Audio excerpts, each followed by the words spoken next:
Okay, good afternoon tanan sa tanan nga naglantaw. Karon manantag input ug output.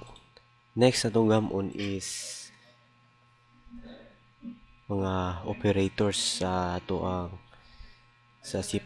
So, let's go. I'm using C Lion. So, pag pwede mo magamit sa inyong IDE diha, it's just the same. File, new, project, create. Not so karon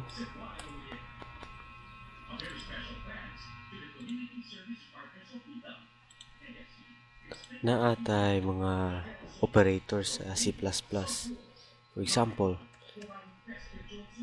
plus, minus, divide,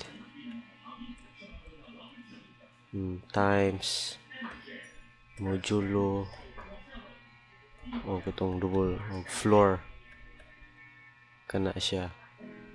Mo ni mga operators din eh. So, let's start. So, paggamit, saan siya paggamit? Muna to ang gamito ron.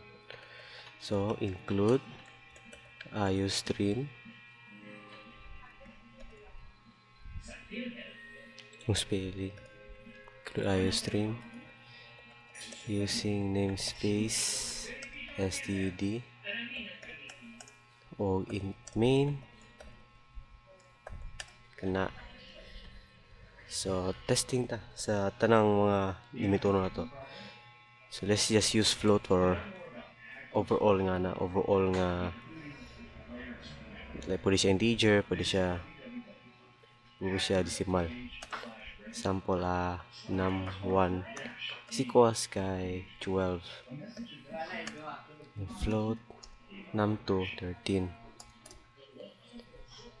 So cout diretso na siya times na ni pwede man na num1 times num2. Ang answer na is mo ni ira na to 156. Pwede mo siya plus chase rin ka, di ba? Pwede ba kang butag design ani like format lang.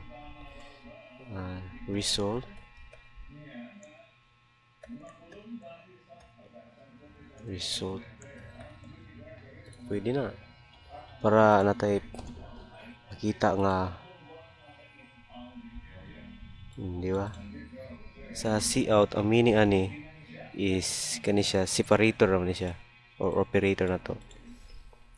Kani yang i-print una kana si result una dahya na si result una pero din ni cout then dahya di si num1 ug num2 cout dayon pod out mo sa sunod mo na siya.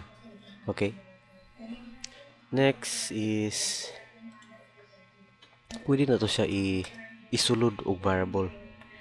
So example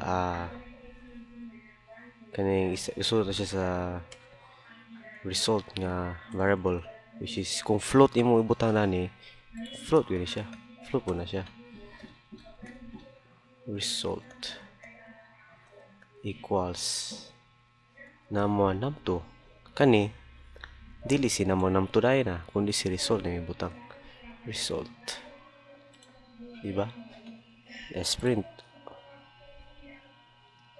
25 sakto na kay kung float imo dani imong variables float mo siya dani sa imong result kay dani mo siya ibutang kung integer ni may error man eh labi na mag-abot sa division pero siya i-divide na may divide na to then integer to na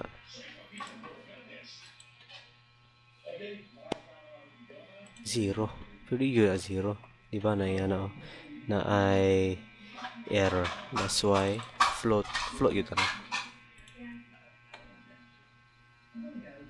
Okay, see the result float decimal na wala siya ni mabutag F o di nga ni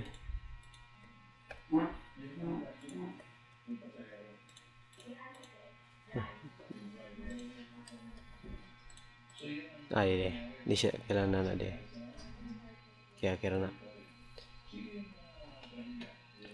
Next is ang ato ang natay subtraction kung minus dapat multiplication karon modulo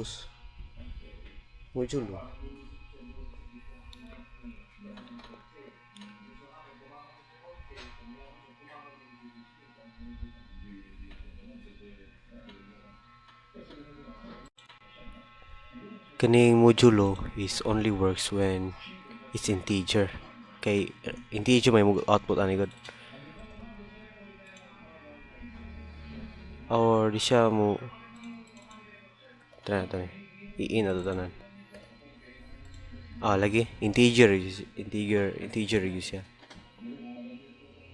12 num1 ang remainder sa num1 is 12 sakto next is itong double floor ano ay kino di sa mo gano dani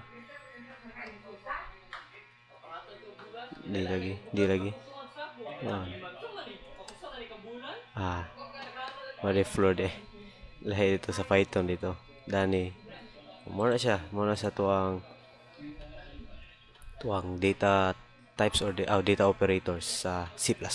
Thank you.